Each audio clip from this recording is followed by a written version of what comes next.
Welcome back to Muscle in the Morning. I'm Dave Palumbo, and today is Thursday, May 3rd, 2018. And let's find out what's going on in the world of bodybuilding and fitness. There are 1,000,001 things to love about South Florida in the early part of the summer.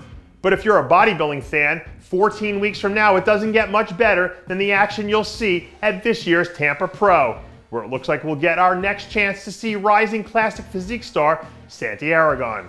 On Monday, Aragon released the first official round of photos from his Tampa Pro prep, where he'll be looking to build onto the strong start he had to start the season. In his last few outings, Aragon's conditioning has been right up there with the best in the division. So as long as he sticks with that formula and keeps playing to his strengths, a top 5 finish there in Tampa is definitely within the realm of possibility. Pound for pound, you can make the argument that the top tier of the figure division is more competitive than any other group of athletes we've got across the board right now.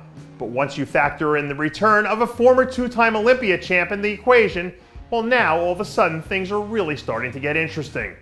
Rumors started circulating a few weeks back, but now it's been made official that former 2-time figure Olympia champ Erin Stern will be making her return to the stage 3 weeks from now at the Toronto Pro. After almost 4 full seasons away from the stage, Stern is coming into Toronto as the biggest wild card of the entire show. But when you're an athlete who retired in your prime with this kind of pedigree, it wouldn't come as a complete shock if she somehow found a way to shock the lineup and score the victory. Back in the day, they used to tell you that when you walked in the door for a job interview, that your first impression meant everything.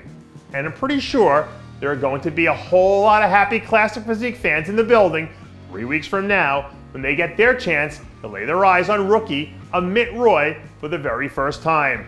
Less than 3 weeks out from hitting the stage at the New York Pro, the 2017 North American overall champ is heading into his first contest, ready to make a statement on one of the biggest stages in all of bodybuilding. Anyone familiar with Roy's incredible story knows that there's absolutely nothing that slows this guy down once he sets his mind to do something. And if he's got his sights set on bringing home a win, this would be the time for everyone else in the lineup to wake up and start taking him deadly serious. I'd have to check with my people in Vegas to see if walking away from your sport when you're at the peak of your powers is enough to make you an underdog on the betting lines, because it's starting to look more and more like we might see a comeback from former Bikini Olympia champ Ashley Kaltwasser. Over the last few weeks, Kaltwasser and her team have been teasing out a few intriguing updates that have left bikini fans wondering if the all-time winningest athlete in the history of the division is indeed ready to bring her talents back to the stage once again. The way she looks right now, Kaltwasser is definitely playing the role of someone who has plans of rocking an IFBB stage at some point here in the very near future. And if she's really decided to throw herself back into the mix again, now we've really got a party up there at the top of bodybuilding's most volatile division. As the old saying goes, if at first you don't succeed, try and try again to come back and destroy everything in your path the next time around, which is exactly what veteran big man Charles Griffen is about to do. This week, Griffen announced that he was planning to bring his talents to the stage again at this year's Muscle Mayhem Pro, where he'll be looking to avenge that bitter second-place defeat he suffered at the hands of the great Victor Martinez last year.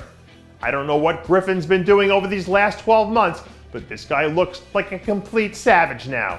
And if you don't think he's been stewing over that loss since last year and just waiting for his chance at redemption, then you must be one of the select few who doesn't know what Charles Griffen is all about. And that does it for yet another edition of Muscle in the Morning. I'm Dave Palumbo, reminding you to always be true to your passions, and make sure to follow us on Facebook, Twitter, and Instagram.